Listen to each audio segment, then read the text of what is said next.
I have always been drawn to the mysteries that lay beyond the ordinary. Ever since I was a little girl, I was fascinated by tarot cards, horoscopes, and the eerie allure of Ouija boards. I would spend hours poring over ancient books and websites, trying to learn their secrets and believing that they were harmless ways to explore the unknown. My friends would laugh at my obsession, but I felt that I was simply seeking answers to life's greatest questions. I enjoyed the thrill of uncovering hidden messages in the cards and the excitement of making contact with what I thought were friendly spirits.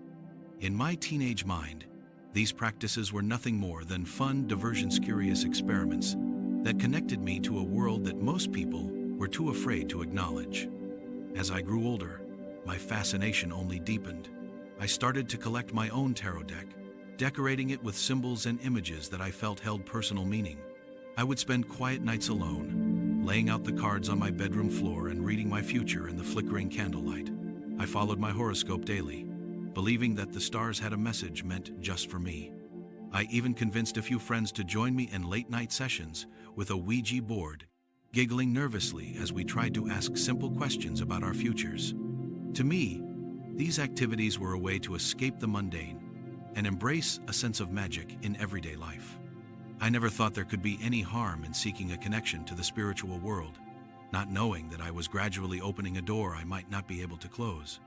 One cool autumn evening, I decided to take a walk by the river near my home. The night was unusually dark, and a gentle mist hung over the water, adding to the mysterious atmosphere that I so loved. I had always felt a strange pull toward the water, as if it held secrets waiting to be discovered. That night, my thoughts were filled with the ideas of fate and destiny, and I found myself contemplating the lessons the universe might be trying to show me. I walked along the riverbank, lost in thought and excitement, when suddenly I tripped on an unseen root and tumbled into the cold, churning water. The shock of the icy river took my breath away, and before I knew what was happening, I was swept away by the current. I struggled desperately, my heart pounding as the water pulled me deeper and faster. Panic set in as I realized I was drowning, my limbs no longer able to keep me afloat. In those final moments, as darkness crept in at the edges of my vision, I felt a strange calm wash over me. It was as if the world around me had slowed down, and I was no longer in control of my own body.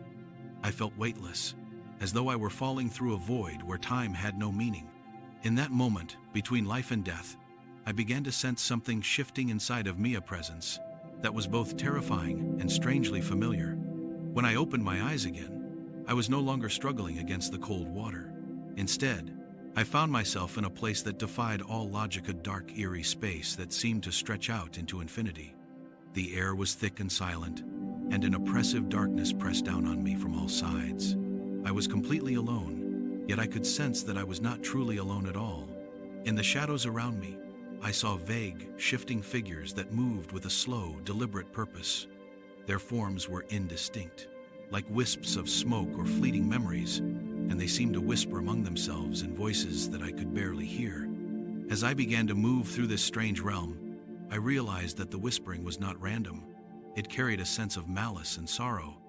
The shadowy figures seemed to be speaking in a language of regret and deceit, their voices filled with lies and despair. I wandered through the darkness, my heart pounding with fear and confusion, until I began to recognize something even more horrifying. Among the shifting silhouettes, I saw faces I knew from my past, faces of those who had dabbled in the occult, just as I had.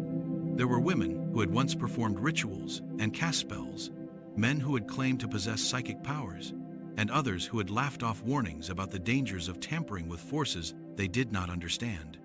All of them were now trapped in this endless gloom, screaming in regret for the choices they had made. The sound of their cries was agonizing, a chorus of despair that echoed through the void and made my skin crawl. I could see their faces twisted in torment, eyes wide with horror, and mouths open in silent pleas for forgiveness.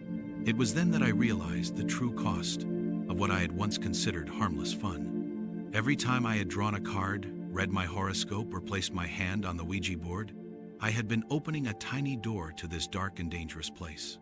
I had invited forces into my life without truly understanding the consequences, and now I was witnessing the dreadful price that so many had paid.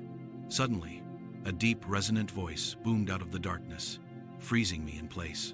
The voice was filled with a terrifying authority that made my heart race and my blood run cold. "You open the door.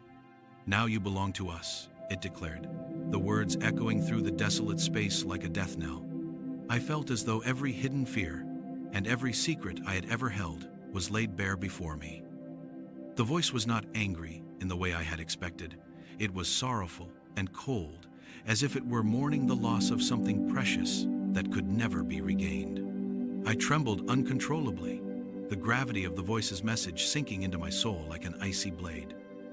In that moment of utter despair, when it seemed that the darkness would swallow me whole, I became aware of a sudden, brilliant light piercing through the gloom. It began as a small, glowing orb in the distance, growing larger and more radiant with each passing second. The light was warm and inviting, a stark contrast to the cold, oppressive darkness that surrounded me. I felt an overwhelming pull toward it, as though it was the very embodiment of hope and redemption. The bright light washed over me, and I felt a surge of relief and calm that I had not known in what felt like an eternity. It was as if the light was pulling me away from the grasp of the shadowy figures and the horrifying realm they inhabited. I found myself being drawn toward the light, and as I moved closer, I began to see shapes and forms emerging from its brilliance. The oppressive darkness gradually faded away, replaced by a sense of peace and clarity that I had never experienced before. The voices of regret and sorrow diminished to a soft murmur, and I realized that I was being given a second chance to escape the trap I had unknowingly set for myself. The transition was both surreal and gentle, as if I were waking from a terrible nightmare into a world filled with possibility and light. When I finally opened my eyes again, I was lying on a hospital bed, surrounded by the concerned faces of doctors and nurses. The sterile smell of antiseptic and the steady beep of machines grounded me back in the reality of life.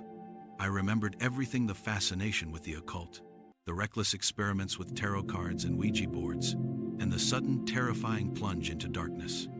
I recalled the whispers of the shadowy figures, the anguished screams of regret, and that chilling voice that declared I now belonged to a realm of eternal darkness.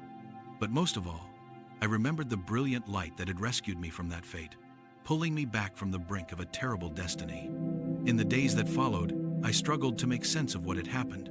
I could not shake the memory of that eerie realm and the horrifying consequences of my curiosity. I began to research more deeply into the occult practices I had once embraced so eagerly, and I discovered stories and warnings that I had never known before. I learned that many who had dabbled in these practices had experienced similar visions and encounters, and that the world of New Age spirituality was not as innocent as it seemed.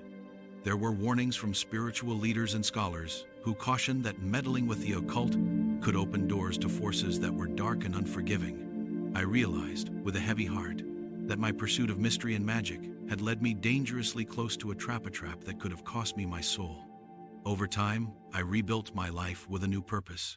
I became an advocate for mindful living and warned others about the seductive dangers of the occult. I spoke at schools and community centers, sharing my story in simple, honest language, hoping that my experience might spare someone else from the same fate. I also sought to find forgiveness for my past mistakes, understanding that redemption was possible if I truly committed to changing my ways. My journey from fascination to fear, from curiosity to redemption, was a hard lesson in the true cost of seeking power in places that should remain untouched. Looking back now, I realize that my teenage curiosity nearly led me down a path that I can only describe as a trap that could have plunged me into an existence of eternal darkness.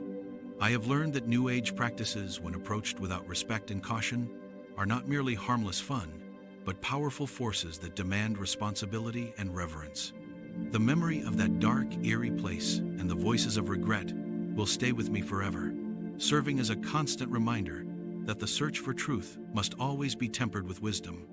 I now live each day with gratitude for the second chance I was given, and with a cautious respect for the mysteries that lie beyond the veil of the ordinary.